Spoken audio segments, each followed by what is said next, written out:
Olá pessoal, vamos conhecer hoje uma técnica que é a técnica do fogo, do giz derretido. Em geral, as crianças, as pessoas têm muito prazer nessa técnica, eu pessoalmente gosto muito, e ela trabalha uma série de fatores, né? Claro que se você for utilizar essa técnica com uma criança pequena, supervisão o tempo todo, né? É uma técnica que eu não aconselho usar em grupo, a gente faz individualmente. Se tiver em grupo, você tem que ter monitores com você, muito importante ter esse cuidado. Fora isso, é uma técnica segura e tranquila de ser usada. Então, a gente vai usar uma vela e sempre eu explico os cuidados que nós precisamos ter. Embora pareça óbvio, a gente precisa sempre lembrar que o que é óbvio para a gente não necessariamente é óbvio para o outro. Então, ter cuidado, eu vou explicar como nós vamos manusear esse material, então assim, essas dicas de segurança, porque a gente vai estar mexendo com fogo. Quando a gente percebe como a criança ou a pessoa chega até o material, isso também é muito revelador. Eu normalmente peço que utilize sempre a mão do lado, tá? Nunca dessa forma, porque dessa forma a gente pode se queimar, o fogo sobe, né? Então sempre de lado. O que a gente percebe? Quando eu tenho uma criança com TOD, por exemplo, uma criança muito opositiva, uma criança com dificuldade de limite, tá? Ela vai, em alguns momentos, fazer o que você disse para não fazer. Então isso também já é revelador. Você vai ver como que ela chega até o material. Ela tenta burlar regra, não burla. Uma criança, por exemplo, já tive crianças muito ansiosas e com muita insegurança de falar: não, tia, não quero fazer isso não, pode pegar fogo, a casa pode queimar, a gente pode se machucar. Então assim, a gente vê que existe nessa criança um medo exacerbado, muita insegurança, pensamentos trágicos, né, que é muito característico de quem é muito ansioso, tá? Então isso já começa aí, você já começa a perceber e fazer a leitura dessa forma, tá? Depois, que você já explicou os cuidados que devem ter, essa pessoa ela começa a utilizar o material, então ela vai ter que vir, derreter e vem para a folha. É interessante essa técnica porque automaticamente, quando o giz quente chega até a folha fria, ele seca, tá vendo? Ele já fica seco aqui. Então é como se fosse o choque de temperatura possibilita que ele fique automaticamente seco, tá? Então é livre, ela pode fazer um figurado, né? Pode fazer um desenho, ou ele pode simplesmente criar aqui algo que seja aleatório, não tem regra. Óbvio que a gente vai ver aqui o que vai estar aparecendo, né? Que símbolo que vai aparecer. Quando a gente tem aqui uma pessoa muito ansiosa, normalmente ela é controladora. A gente sabe que ansiedade e controle caminham juntos.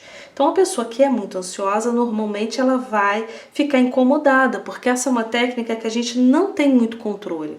Por exemplo, eu estou usando, pode cair gotinhas fora do lugar, tá? Então não vai ficar com a mesma perfeição de um desenho. Eu estou usando aqui, outra experiência. Então as pessoas muito controladoras podem demonstrar incômodo. E o grau disso a gente vai poder perceber durante essa técnica, tá?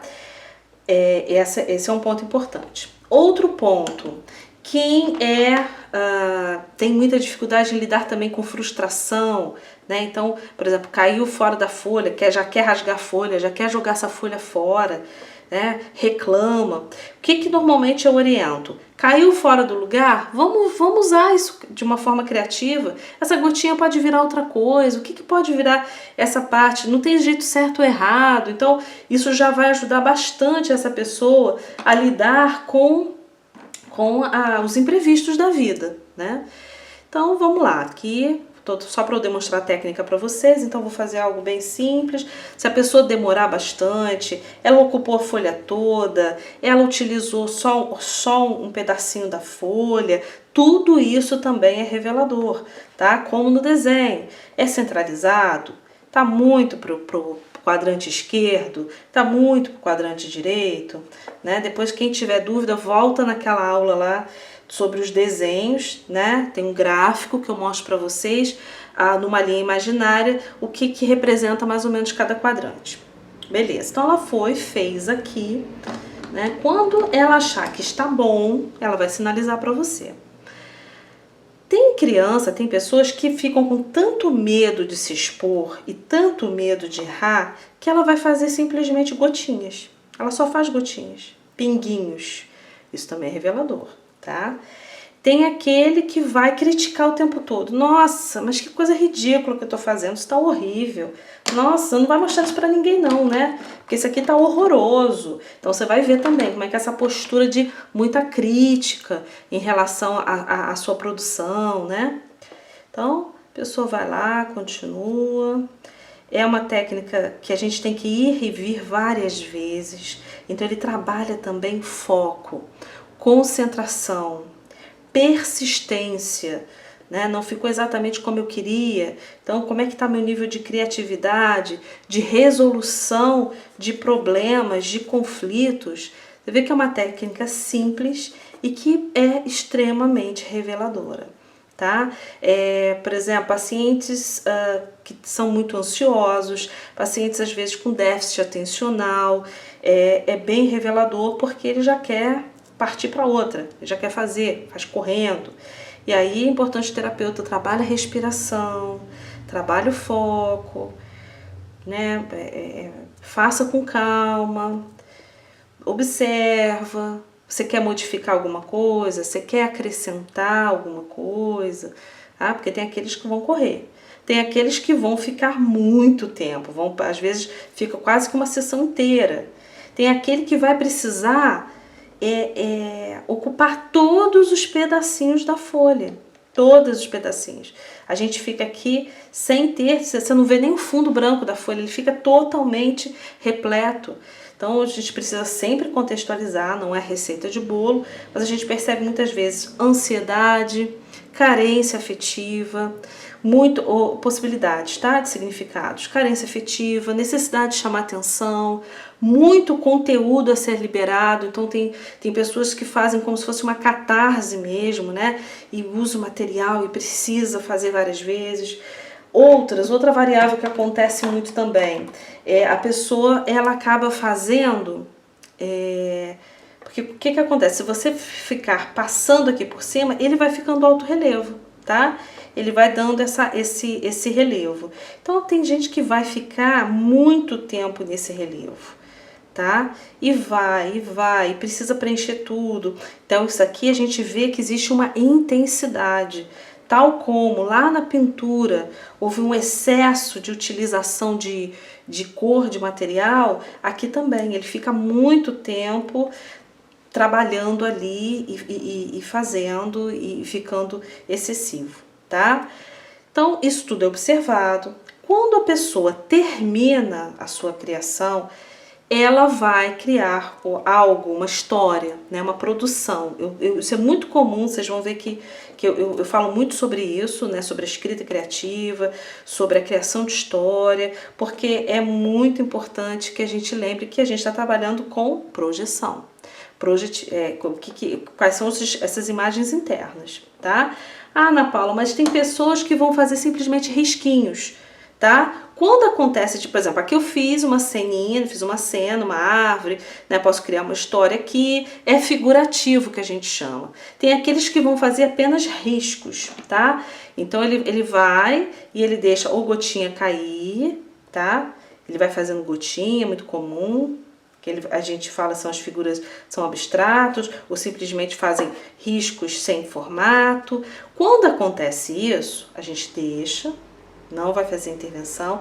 Só que, se eu não tenho figura aqui, eu só tenho riscos, eu vou girando essa folha para que a pessoa veja sobre diversos ângulos e ela faça como nos testes projetivos de imagem mesmo. O que você vê? Então, vamos supor, estou girando a folha aqui, isso numa figura que, digamos assim, ela é mais subjetiva, né? Ela usou as imagens. Então, vamos supor, nessa parte aqui, que está mais subjetiva, ela pode falar assim, nessa posição eu vejo um animal, aqui eu vejo uma cobra, Ah, e aqui eu vejo uma pessoa sentada. Então ela pode também projetar como se fossem riscos, rabiscos, e ela vai falando imagens aleatórias que ela vai vendo, conforme a gente vai girando essa folha, tá? Em todas as posições possíveis. E eu peço sempre que dê um título, dê um tema, um título para a sua criação, tá? Essa é uma técnica bastante rica, porque ela traz muitas informações, tá? E da mesma forma das outras técnicas, eu peço sempre, colocamos data na história, data na imagem, faça no seu relatório as observações. Ah, testou muito, apagou, fingiu que soprou, né? Teve medo do material, ficou muito tempo durante. Eu tive uma situação muito interessante de uma menina que ela fazia. E aí ela deixava a gotinha, eu via que era propositalmente cair a gotinha aqui na mão, tá? A gotinha fica quente, mas não é nada absurdo. E ela tinha um prazer imenso nisso aqui. Eu comecei a perceber que isso era excessivo, tá? E ela fazia e ela tinha muita necessidade do calor na pele, tá? Era uma criança que tinha alguns componentes de desenvolvimento, alguns transtornos TDAH e tudo mais, e eu percebi essa questão dessa sensibilidade. Foi feito um encaminhamento para o terapeuta ocupacional e ficou caracterizado ali que essa criança tinha uma disfunção sensorial. Né? E essa disfunção sensorial, ou seja, da maneira, ela provavelmente não sentia a maneira como eu sinto. Algumas pessoas vão ter incômodo, aquela gotinha vai tirar a mão, e ela tinha esse prazer nesse material, nessa temperatura. Foi feito todo um trabalho com o terapeuta ocupacional para trabalhar essa disfunção sensorial, e a partir daí a gente teve uma melhora muito significativa de comportamento, tá? Então a gente percebe também em todas as técnicas, né? A pessoa que tem prazer naquele material excessivo, necessidade que tem aversão, tudo isso é leitura, tudo isso é leitura de comportamento, tudo isso é leitura, não é apenas a imagem que a gente vai ver aqui. A gente vai ver a postura, a gente vai ver qual é o prazer e desprazer, a gente vai ver, tudo isso faz parte dessa criação, ok? Espero que vocês tenham gostado e até a próxima. Obrigada. Essa é uma das aulas do nosso curso online de arte terapia. Em breve estaremos disponibilizando o link do curso na descrição do vídeo, no site da Casa Pirilampo, Facebook e Instagram. Obrigada e até em breve.